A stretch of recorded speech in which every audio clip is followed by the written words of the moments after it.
But where was that long-haired man with black glasses from Roger's Pirates? The one who always appeared with the same importance as Rayleigh? At first, we thought he might be the mysterious guy in the Kappa hat who showed up in Wano at Udon Prison, but he eventually turned out to be Kawamatsu. Then, we speculated that he might be the person Vegapunk called on for help with the Denden Mushi, but no, that turned out not to be the case either. This time it was Stussy.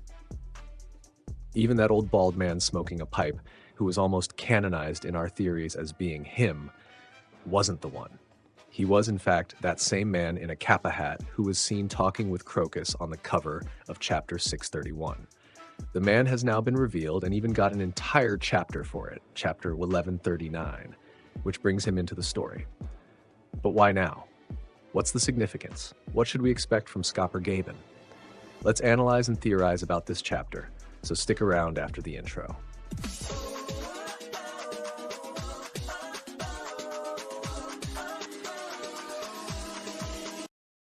Hey everyone, welcome to the channel. Finally, the man has been revealed.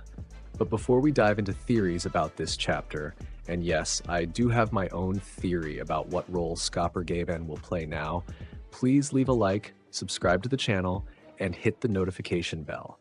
Help the channel grow, and let's get into the video. The chapter begins with the Straw Hats at Orist Castle. As we saw in the previous chapter, Luffy asked the guards, who had been defeated by Shamrock, where Loki's key might be, but they didn't know. And let's be honest, in such a huge castle, finding that key would be very difficult. While the Straw Hats explore the castle, they come across the throne room, which is left in ruins from the battle that resulted in the death of King Harold. But there's something odd there. A circle on the floor, a demonic summoning circle. As the Straw Hats theorize about what that might be, Luffy even remarks that he recalls seeing something similar not too long ago. Remember, among the 3 Straw Hats present, he was the only one there when the Gorosei were summoned at Egghead. A voice is suddenly heard calling for Luffy.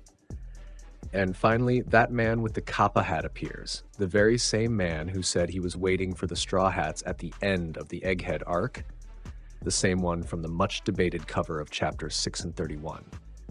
Yes, the man appears. And before we reveal who this man is, let's take 1 minute of silence for the death of the theory that it was Shiki, the Golden Lion.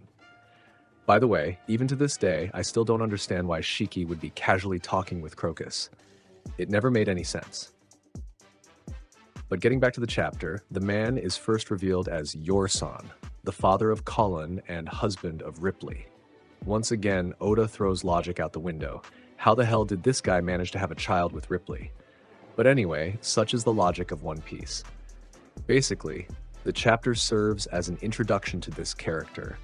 Oda is building suspense about who he might be, and by the end, with lines from Oimo and Kashi, he's presented as the right-hand man of the Pirate King, Scopper Gaban, a man compared to both Rayleigh and Roger.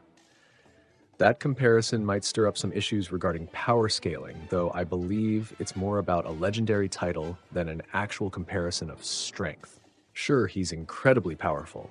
After all, he's even nicknamed Mountain Eater.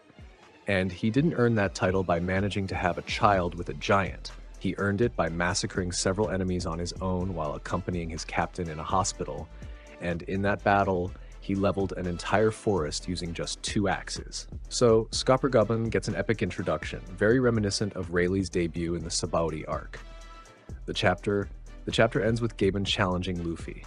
If Luffy wants to obtain the key to free Loki, he'll have to take it from Gaban himself. A challenge meant to test just how powerful Luffy really is.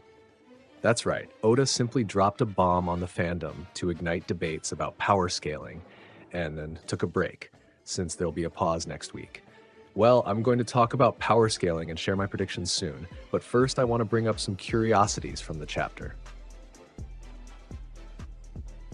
Let's start with the Kappa hat that Gaban wears here. A hat he didn't even use during his days as one of Roger's pirates. We've already seen that hat being made in Wano, which suggests he might have picked it up over there. The only time we saw the Roger pirates in Wano was extremely brief. Moreover, Gaban didn't sport Wano's Amigasa hat for the rest of the journey. There's no doubt that Gaban has been to Wano more than once, and he probably even acquired Tama's hat. Perhaps he went there to confirm or conceal the presence of Pluton. Now, regarding the ages of Colon and Ripley, the fact that Colon is already 20 years old yet still considered a child really puts the giant's age into perspective. Ripley had him at 60, considering she's currently 80, a fairly young age for a giant. And to put things into perspective, Loki is only 63. In the end, his human age is pretty close to Luffy's. Another interesting part was when he commented on the races. Get ready, because Oda is about to dive deep into mixed races now. We have several characters who look quite different from the norm: Moriah, Caesar, Hannibal, etc. We know about the Buccaneers, the Long Members, and the Wotans, but we have no clue about the Dosandatas. So here's a theory. The Dosandatas are the race of goat men from Enel's divine soldiers. Dosan is a sound associated with a heavy noise, and I'm betting it's connected to the bleating cry of a goat. Crazy theory, right? But who knows? I might be onto something. Now, check this out. It's no accident that the Wotans were mentioned in this arc. They're one of the giant tribes that Hajrudin wants to unite. But do you know the most interesting part? Wotan is another name for Odin, the Norse god. Here's another curiosity. Gaban, also known as Your Son, was introduced to us back in chapter 631, an incredible 14 years ago. He's a missionary of love who talks about mixed races throughout history. Do you know how chapter 631 begins? With Deccan being rejected by Shirahoshi, the mermaid princess. In that same chapter, we also see Hody in his transformation that mimics Nika. Is it pure genius from Oda or just a series of coincidences? But there's even more about chapter 631. Let's get into it. The high point of that chapter is the speech given by the three princes of the kingdom. They execute moves like Lance of the River of Time, Treasures of the World, Gate of the Dragon Palace Tower, and they claim that the River of Time swept away the legend and the queen, killed by humans. They also declare that they have chosen a future of love with humanity.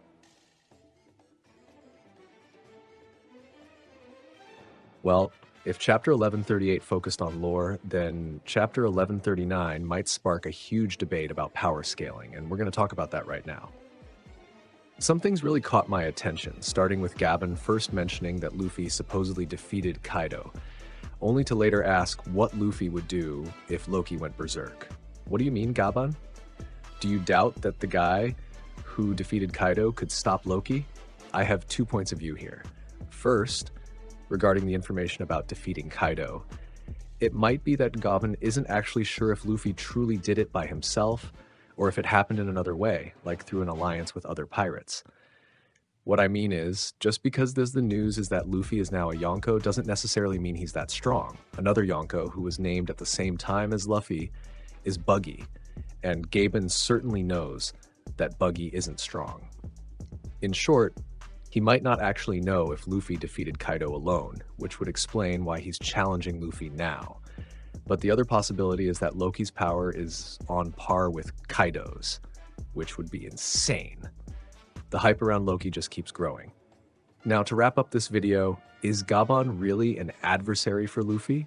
By the way, he's been compared to Rayleigh and Roger, which brings up another question. Were Rayleigh and Gaban on the same level as Roger in terms of power? I'll wait for the official translation to see what the actual comparison is. But my guess is that it's not about strength at all. It's about fame, since all three are renowned as legendary pirates.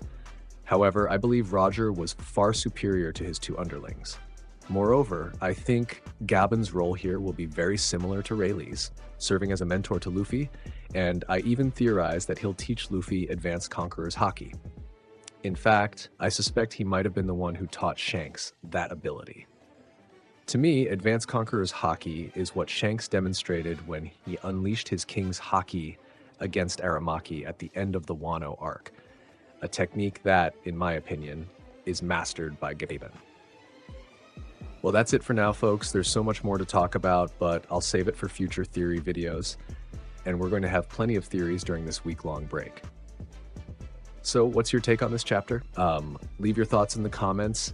If you enjoyed the video, hit that like button, subscribe to the channel, and activate the notification bell. Until next time, thanks.